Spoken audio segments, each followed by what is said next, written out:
Hi and hello watch fans and welcome back to Geneva Watch Days 2025. We are sitting outside the pavilion in front of Lac Le Mans and joined by Edöcs of Doxa, one of the most unflappable figures in the watch industry, sitting there cool as you like even though it's 40 degrees in here. How are you feeling, man?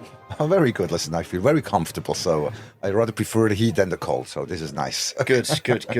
And how's the fair going so far? Listen, it's we are very satisfied also. The traffic is here. We meet the most important customers globally. Still, they arrive now in September. Then also with the media, then friends of the brands and consumers. So it's really a very nice mix and very interesting. It's amazing to point this out, but at 3:30 on the Saturday of the event, it's almost all over. It's been a whirlwind. You know, tomorrow is the last day, and then we'll all be packing up and heading back home. What else have you got on the calendar for the rest of the year? More events?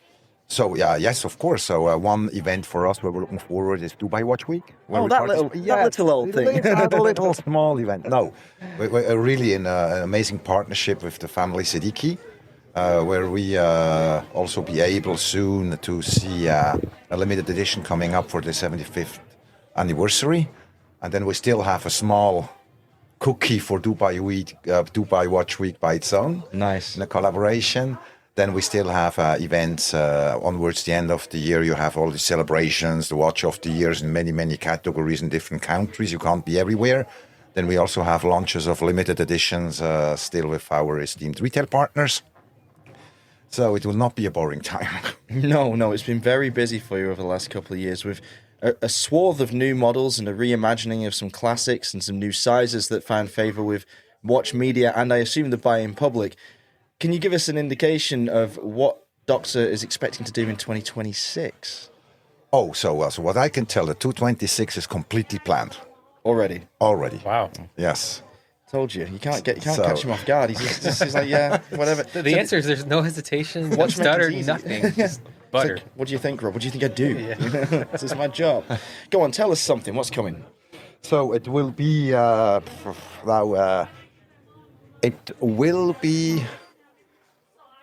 tribute of the one most significant timepiece of Doxa since ever. Okay. I like it. That was well thought out. Nicely said. Oblique enough to not have really given anything away, but I'm sure our listeners will have their suggestions. I can't wait to hear them discuss that. David?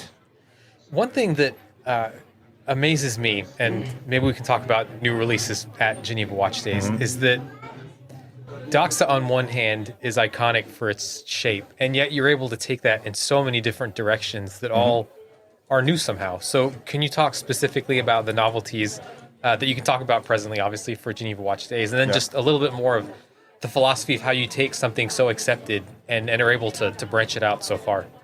So first of all, it has different aspects. First of all, we're very happy to have such a strong DNA factor, I mean, technically, you can recognize an end consumer wearing a Doxa over 10 meters just by the case shape. Absolutely. Yep. Then secondly, since the last 5 years, what was important is to stay true to your DNA, not to try to please everyone. So Doxa stays in the water or around the water. We're not looking a direction to go in the mass market to please the pilots or the car industry, the classical market. But then within that sector, you can play in the water. So technically, you stay in the DNA shape, but you can work with materials, you can work with size, and you can work especially also how a watch feels on the wrist. And more over time, the people, for example, we launched now here in Geneva Watch Day the 45mm 750T, historical timepiece going back over 20 years. 20 years back, it was 16 point, I don't know, height. We brought it down to 11.9. Wow. And the end consumer, when he sees on the paper, oh, this is a 45, this is too big. The reaction is, put it on your wrist, it feels like a 43. The people are so amazed when you put it on the wrist. And for us, it was important now, Geneva Watch Days, the last 2 years, we had the 39, which we launched. This year, we launched the GMT 40 millimeters. And now it was also really necessary to go back to contribute a statement to the real divers. Of course, not every Doxa end consumer is a diver, The biggest portion is, we call them the desk divers in good senses. And the feedback was amazing. And you need a certain size when you have your swimsuit on. You know, at 39, okay, you can try to dive. Me personally, also am diving, but when I dive, I want to have the real watch on my wrist, yeah. It sounds to me, we had Xavier de Roquemorel from Chapek this morning, and his point of view was he was very reverential of the past, but also said we have to give ourselves freedom to play.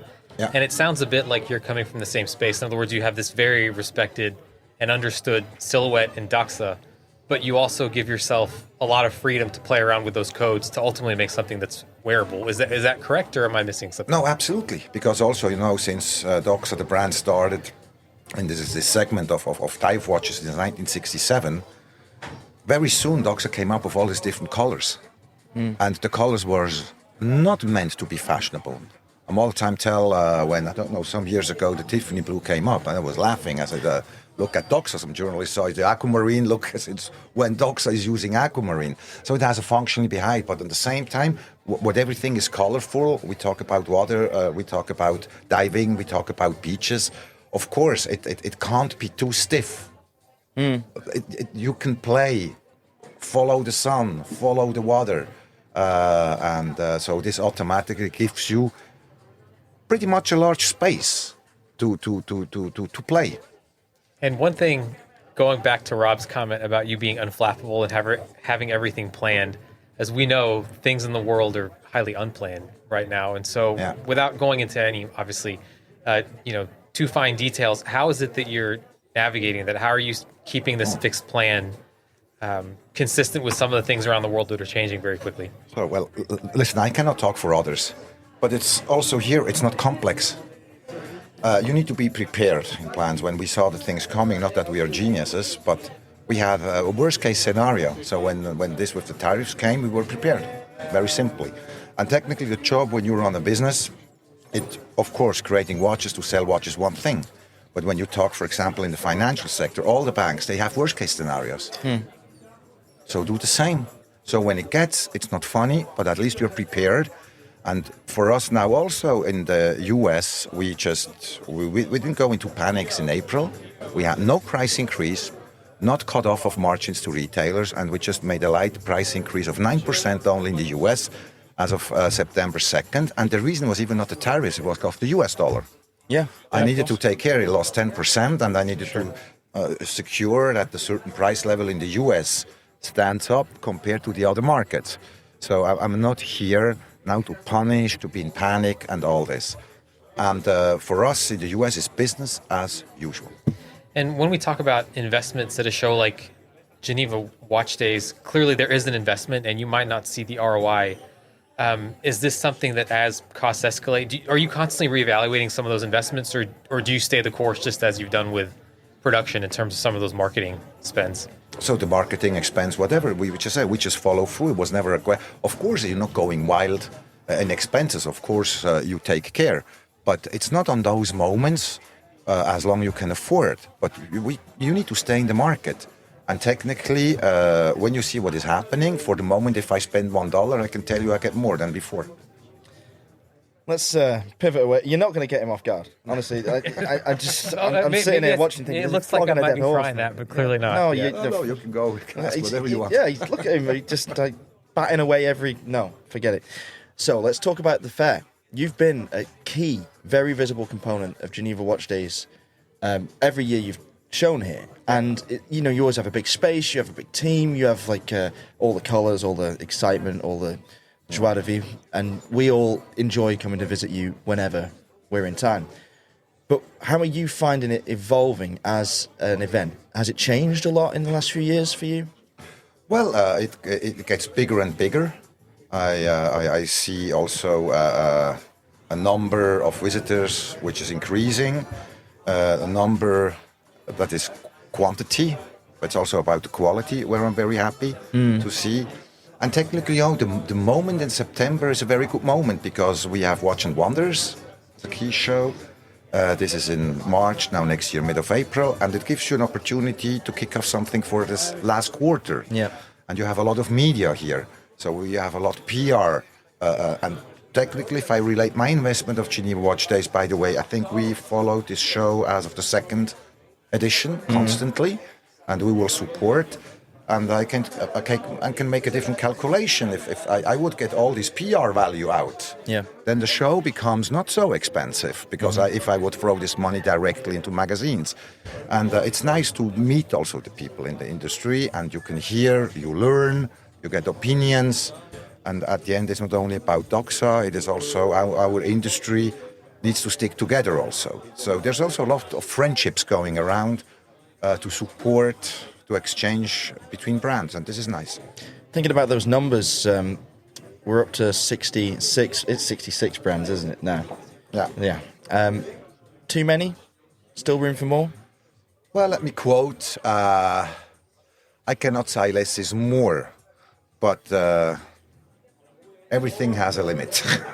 Yeah, fair point. I mean, it's a lot of activity in a very small space. We've touched on this with some other guests, because the projected visitor numbers this year are 15,000. Yes. They're 5 times what it was when it started, yes. 2020. And that's great, obviously. Like you say, it becomes extremely high value for a brand to be here, to be present, to be encountering all these journalists and whatnot. But it is important that a balance is struck where it's not spread too thin, right? Because, you don't want the journalists to have to choose between seeing you or seeing... Exactly. Yeah. So I think it works. I always have a wonderful time. The family aspect of it, getting back together after the summer and, sharing all the stories and ideas, I think is just immeasurably valuable. And I like the direction it seems to be going with the more cultural angle. So this is something that Antoine and Catherine specifically were talking about a lot, like establishing difference between Geneva Watch Days and Watches and Wonders. Yeah. If you were making all the decisions for Geneva Watch Days, what kind of events or interactive exhibitions might you put on? Would you have more panels? Would you have more touch and feel sessions? Would you have more what? So I think a lot is already done, what you have here, but it's true for to give additional events, all this, there through the numbers, the visitors, the time as it was now 4 or 5 years ago, you have less flexibility anymore. It starts to get around like the Watch and the Wonders, which technically is nice. So what we do also here with the tent, so I think slowly if the number is raising, I think a certain bigger size because you got more and more squeezed in, Yeah. But which is also nice. I'd rather have a space with fully packed than empty. Yeah. No, but I think the organization does a great job. They also learn, they grow. And what you mentioned before, but where's the limit? And it's not the limit that you don't want to have other brands, but I think that the original idea should be kept. Yeah. And that's important, because if it goes too large, this has to do, who do you accept as a brand? Not to be criticizing or whatever, but you need to keep the original idea and not to become a big exhibition at the end that the people, and it starts already, this is now Geneva Watch Week, this is now Geneva Watch Days, and more for the people it starts to be the same then. Yeah, very true. Yeah. Having that character, having that individuality is important, and not stretching it. But as you said, and we couldn't agree more. Obviously, we've loved working with the team from Geneva Watch Days, and we think that the organisation is superb. And it's my favourite fair. It always has been, because of the atmosphere, because of the stuff we get to see. Show us your watch. That's what we want to see. Let's talk about some watches. Come on. Okay, so tell me what you're wearing. So this one here is now the launch of the GMT. It's a 40 millimeter. Which we launched this April, also in the basic colors. And here we also added on a fumé color, which sometimes, again, we played and was, nice sound. That's beautiful. And also with the GMT, this was really over years the market was asking for. But it's not that we just go back in time and just to copy the GMTs we had before. We went in time, we adapted it also in size, 40 millimeter. Today we're not selling watches only in America, we're also selling watches in Asia and all this. Mm-hmm. So you need to play also with sizes. And this one was very well received. It's not like, say, the very bulky diver watch which you use during the day in the office, And It's like a tropical fume sort of. Yes. It's lovely. Really warm colours. I don't know if the light is showing the. Oh yeah, that's coming out. You've got the sort of aged radium loom, that beautiful sunburst finish, sunray finish with a sort of taupe centre and a black surround.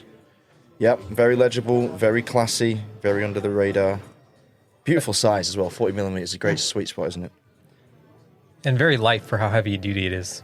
Yeah, it's tough. That's all the time also with Doxa, that in general, when you put it on the wrist, it's with Doxa, functionality comes first in all aspects. And but then when you put it on the wrist, the experience of wearing a Doxa is surprisingly in a good direction. Better when you just look like a diver's watch on the paper. And just yesterday, for example, also had an interview. Now the journalists are coming, but you have diver watches and dollies. Why are you not putting diving watch on the dial? Yeah. I was listening, but if you drive a Porsche, does Porsche need to say it's a car? Could you imagine? It's such a stupid thing to say, isn't it? Yeah. So I know we're going to wrap up soon, but what you said did sort of get a question going in my mind. Dive watches as a segment are extremely competitive. I think they might be the most sold in all of watches. But you mentioned wearability. Do you think it's got to be hard to stand out in the market? But is the wearability really what you think sets you apart? No, not only. Okay. No. Yeah. The situation is it would be with the diving watches competitive. The real deal, you do not have a lot of real deals in the diving segment. That would be the same if Doxa would start to make pilot watches. I can tell you that's not a territory where I could design it, I could launch it. But if I see diving watches, when I see the height and they have a see-through on the back, not going further. So there it starts already. And if you want to have a see-through, your watch will be as thick as... So I cannot stand off other brands, but if the diving is a part of a category of everything, me as an end consumer, okay, I'm a desk diver, I like it, I buy it, I know the brand, but anyone who is a bit interested of legitimacy in history, where the experience comes from, I think a lot of brands, they fall off the picture. Very clear. Yeah, I mean, you've also got, the iconic colours, and that's not misapplication of the term iconic. Your oranges, your turquoise, the yellows, that they really stand out, they pop, they're unique. Yeah. And the wearability, I mean, the lugs are so forgiving on a Doxa, that's the thing. You've got so much shape and so much form and so much visual interest, but it's in such a compact footprint that, I think it's a great everyday watch. And I really love the 39s. I was surprised because it wasn't something I'd ever thought was necessary. Necessary maybe isn't the word, but absolutely wonderfully executed. And so what my dream Doxa is a 39mm orange dial with black rubber strap. That's a nice wearing experience. So it's my birthday next week, by the way, Jan, just in case you wondered. You know. Still so young, so I'm not asking for your age.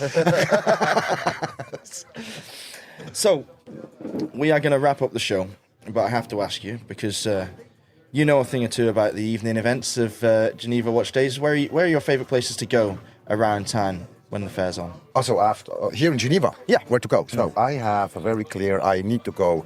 It's Café de Paris. This is one. This is I love the space. And there's another. So it's about food because during the day it's not we don't have time to eat very. And there's a Korean space close by here where I invite the team or also guests. The food is so good. And the next day, everyone remembers that you were there because it smells. But the quality of food is nice, and then just hang around, especially to have a nice dinner with customers and a team. That's a great tip. Thanks very much for that. I'm sure our listeners will be seeking out those recommendations. We'll put them in the show notes after we get back home from the fair. But in the meantime, we will wish Jan a goodbye and fair winds and following sea.